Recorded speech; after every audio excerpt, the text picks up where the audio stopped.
Okay, I think we'll get started. Good morning, everybody, and welcome to Mind the Moment's Tuesday morning gathering brought to you by Harvard Pilgrim Healthcare and Tufts Health Plan, and a very warm welcome to anybody who may be joining for the very first time, and of course, to those of you who are returning. It's really a delight to be with all of you. I'm Jackie Johnson. And as usual, we'll start today with a question for the group and then have some time to share thoughts and then I'll guide you in a 12 to 15 minute-ish meditation practice. And after that, we'll have time for some questions. So if you would look at the chat and be sure that at the bottom of the screen in the drop-down menu that it says to everyone so that the community can see all your comments. And I use that word community very intentionally, just feeling so grateful that we really are, for those of you who've been joining these sessions for a long time now, there truly is a sense of community that I'm very grateful for. So with that, let's take a moment to just arrive with a few intentional deep breaths. Just feeling the breath going in and out. Feeling a sense of settling if you're sitting, feeling a sense of the weight supported by the chair. Just really settling in here.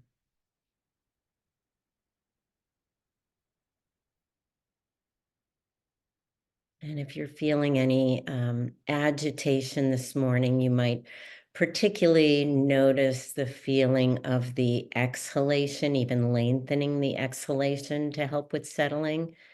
And if you're feeling sleepy, you can give more attention to the inhalation to provide a bit of energy. So my question for the group this morning, and I'll post it in the chat as well, is what's one small thing you can do to add joy to your day?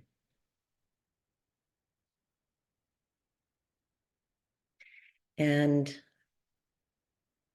see, get that in the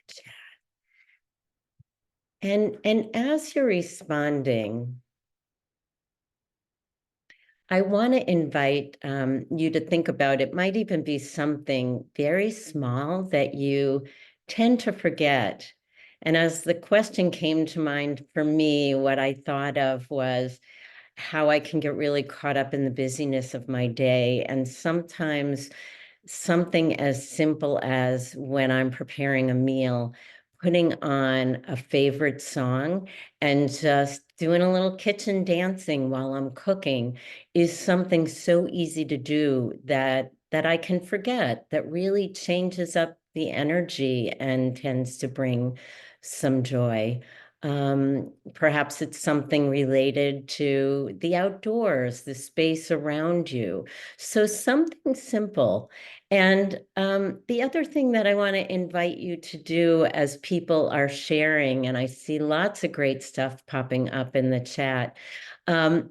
My daughter recently facilitated a workshop, and a component of that was something that she referred to as a thieves market. So I really want to encourage you to think of this as a thieves market too, and notice some of the things that are popping up in the chat.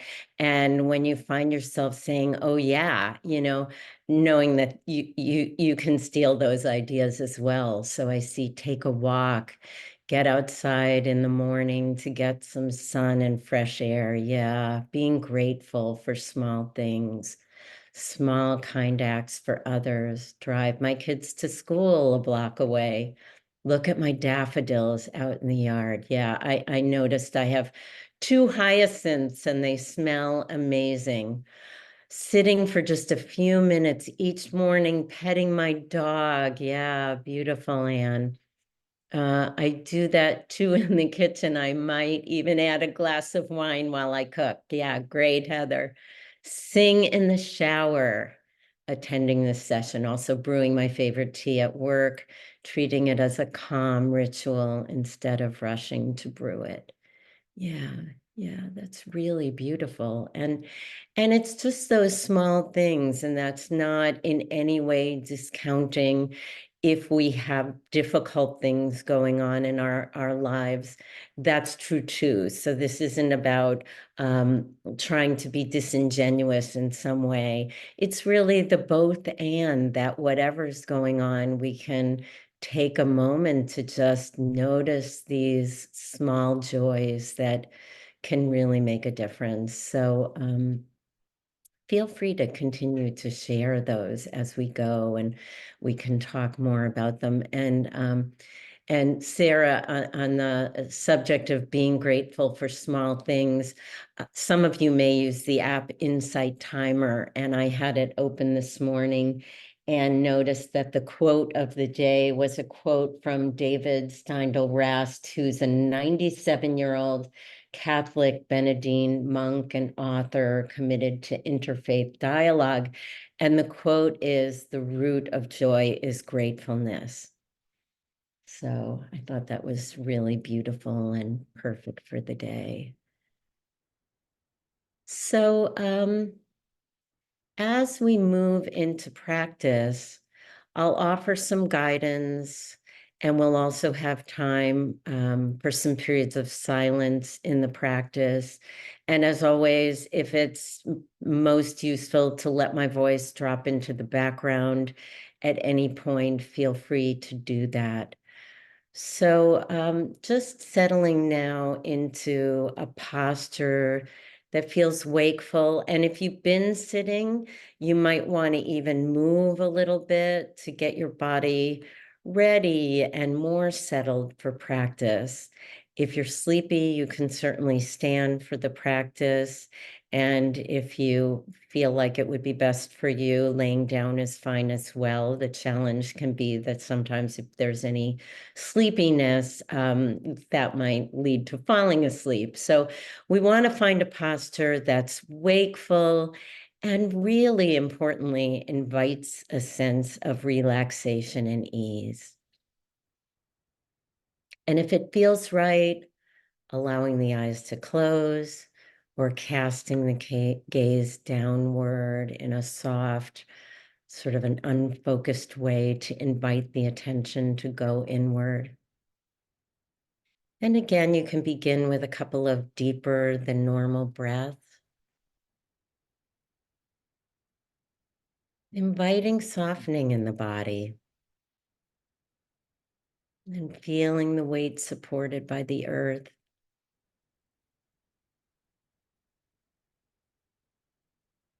Feeling that in the weight of your seat supported in a chair if you're sitting, the feeling of the feet in contact with the ground, the hands where they make contact in the lap with each other.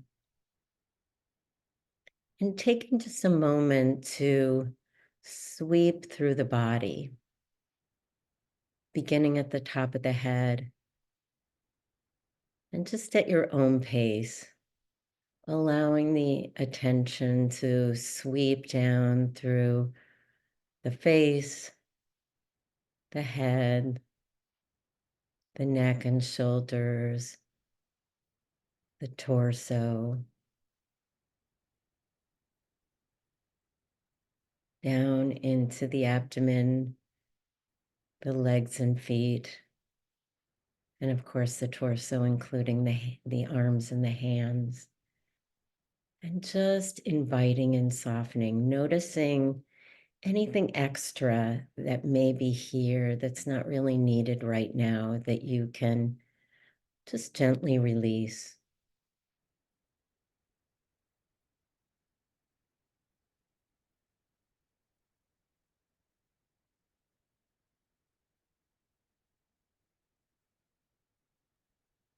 Aware of the body breathing, all on its own in its own rhythm.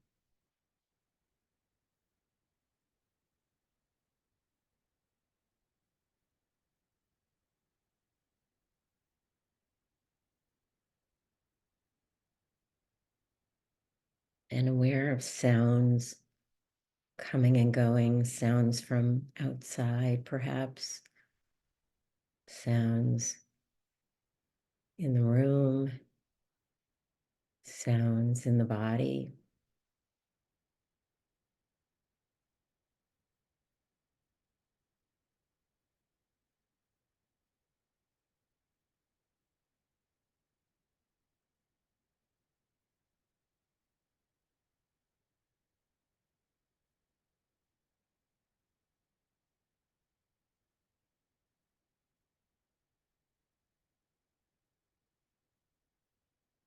Seeing if you can trust simplicity.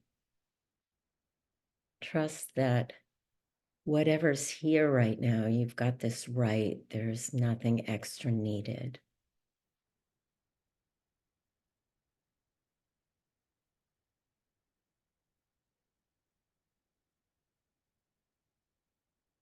And if you're feeling very settled, then it feels right to continue the practice in this open way with this sort of open awareness to breathing and sound and sensations.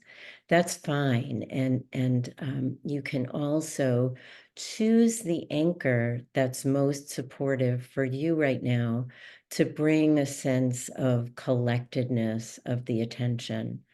So that could be the breath wherever you feel it most predominantly, might be in the nostrils, the chest, heart space, the abdomen, the overall rising and falling of the breath. Could be sensations in the hands and the feet, wherever they're making contact.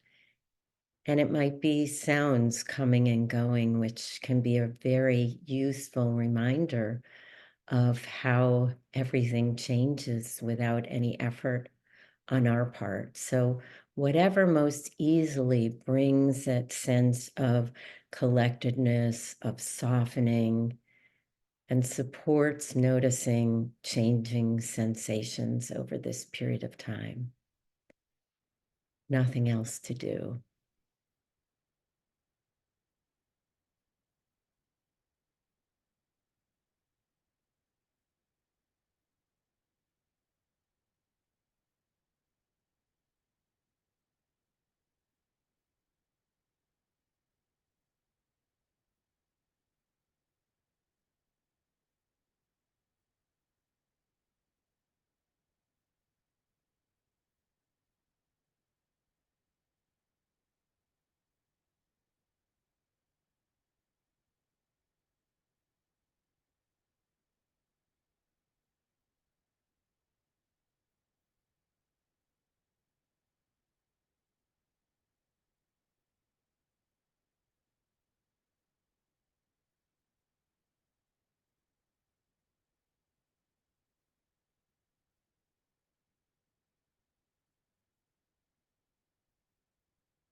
Each time you notice that the awareness defaults to thinking, if it's helpful, you can make a soft mental note, like thinking, or something more specific like planning, and checking in again with the body, inviting softening as the body tends to contract when thinking starts, and gently returning to this moment.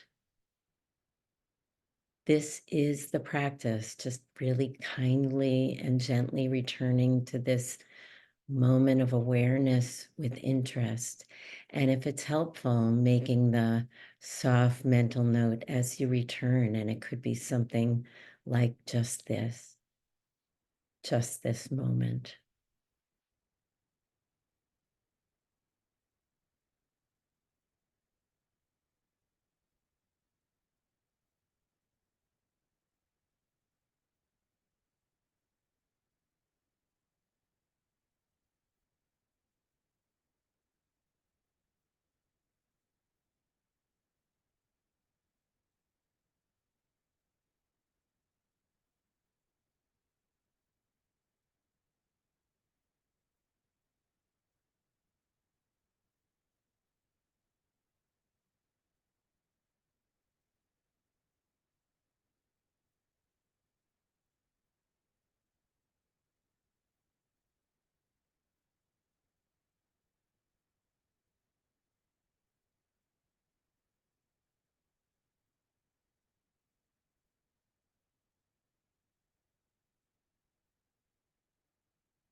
Noticing if the attention has drifted.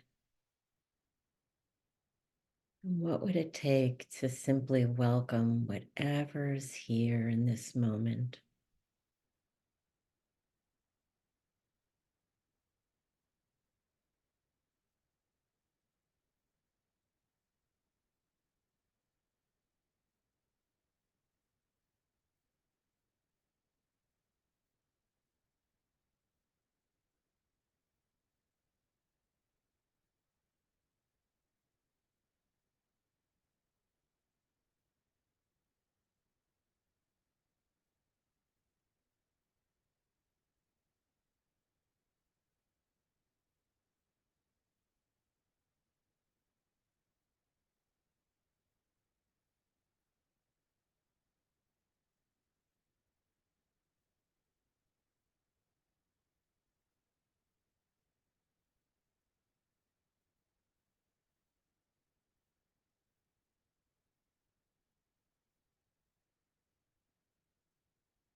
And in this last moment or two of practice, seeing if you might notice something in your awareness that uplifts, that gladdens the heart mind. It might be the feeling of the sun coming in that you can feel somewhere in your body, the warmth, the brightness coming through your eyelids. Could be a sensation or a lack of sensation somewhere in the body.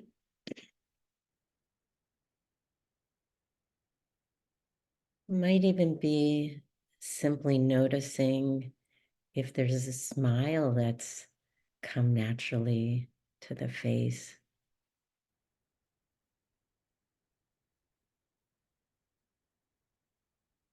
Or something that you feel grateful for in this moment.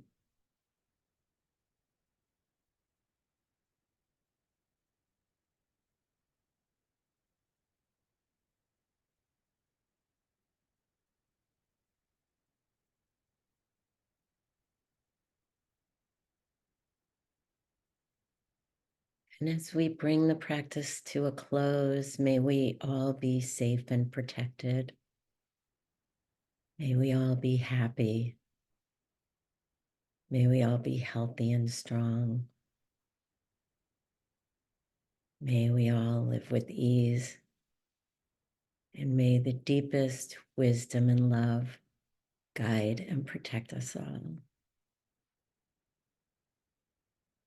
And if the eyes have been closed, taking time to gently open them and take in your surroundings.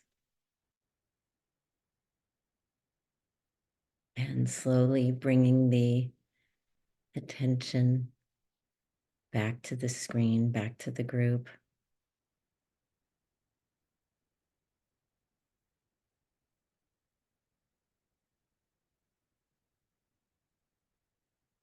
And please feel free to, again, share in the chat if you have questions, comments, anything to share, favorite resources.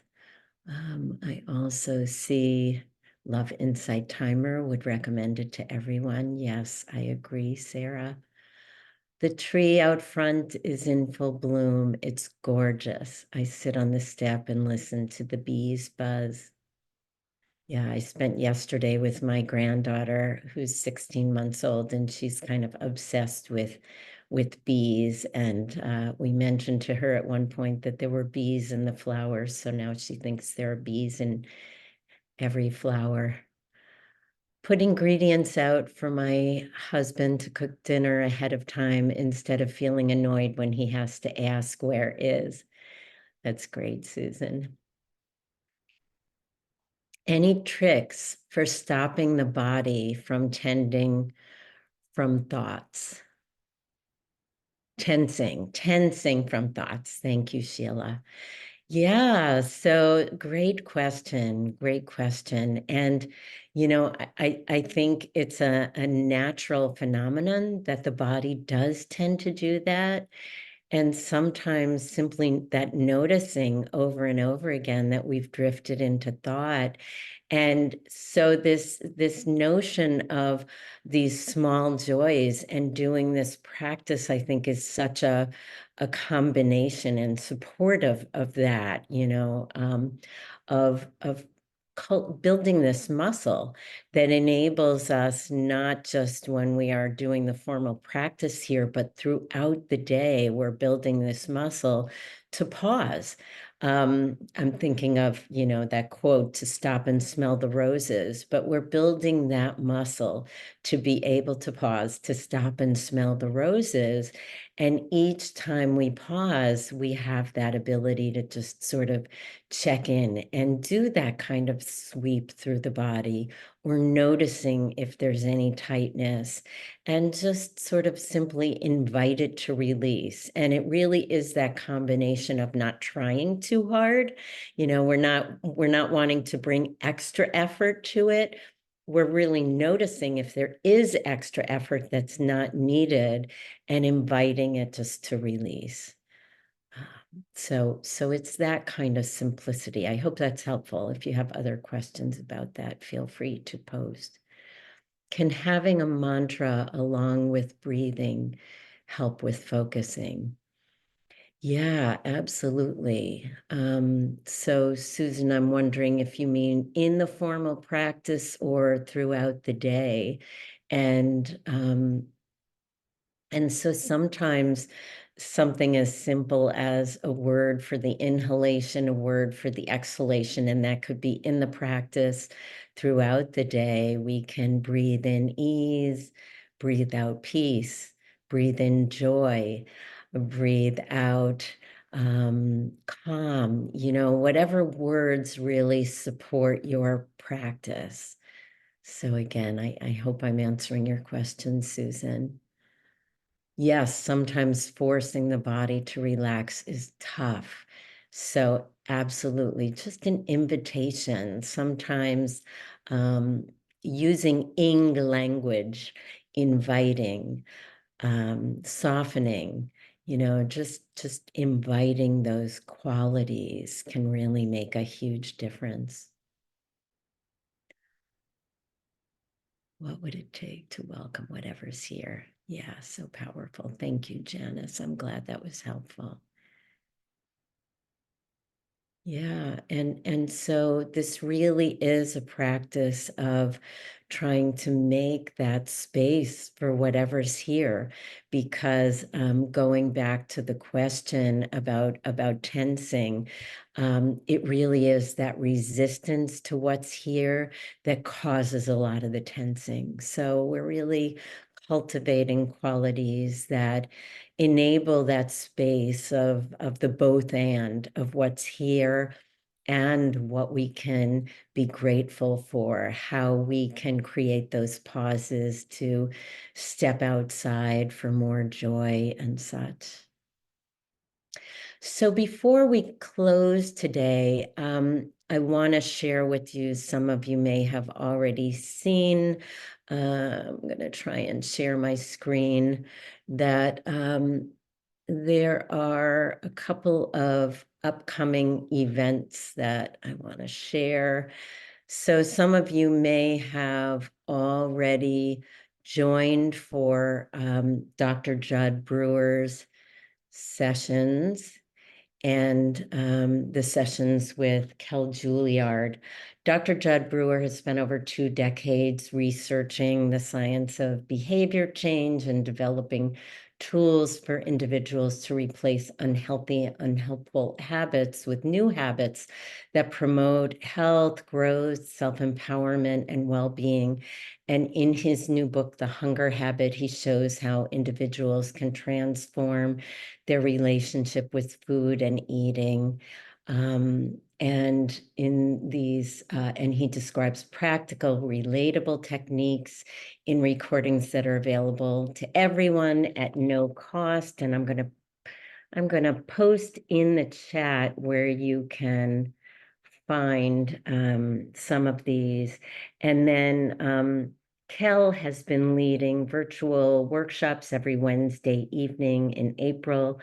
The final session is tomorrow evening, but you can also find them in the chat, the recorded versions of those. And then beginning May 1st, Dr. Amishi Jha, the best-selling author of Peak Mind, will host an interactive webinar on May 1st discussing her research into how simple, straightforward mindfulness techniques can be used to sharpen attention and boost mood. And the session is open to all at no cost. So please join, come with questions for Amishi.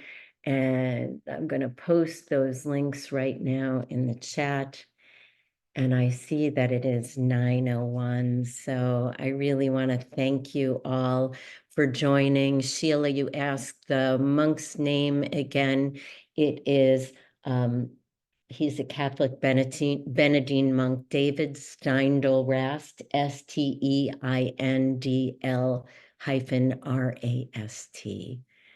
Thank you all so much. Really wonderful to be with you this morning, and I wish you a beautiful day.